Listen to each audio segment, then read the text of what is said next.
বামেদের এবার দিকে দিকে বিপুল জয়ের বাজিমাত। রাজ্যের শাসক দলের বিরুদ্ধেই তীব্র সমালোচনায় উত্তর পূর্বে রাজ্যে ত্রিপুরাতে কমরেড জিতেন্দ্র চৌধুরী, বিরোধী দলনেতা তিনি বিধানসভার।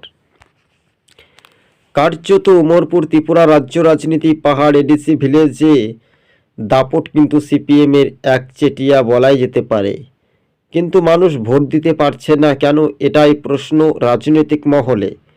তবে এই মুহূর্তে যে সমীকরণ সেটাই কিন্তু বামেদের ওপর কিন্তু ভরসা রাখছে। ঘরের ছেলে ঘরেই ফিরছে বলে এমনটাই মনে করছেন রাজনৈতিক মহল। তবে শাসক দলের কর্মীরা শয়ে শয়ে বামেদের ওপর ভরসা রাখছে, হাজার হাজার কর্মী সমর্থক।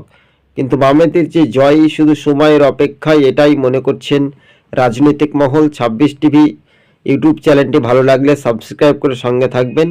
এই মুহূর্তের সবচাইতে বড় খবর, বিগ ব্রেকিং নিউজ আপনাদেরকে জানিয়ে রাখি। উত্তর পূর্বের রাজ্যে ত্রিপুরায় এবার লাল ঝান্ডার দাপট একেবারে স্পষ্ট। এই মুহূর্তের বড় খবরের আপডেট 26 টিভি।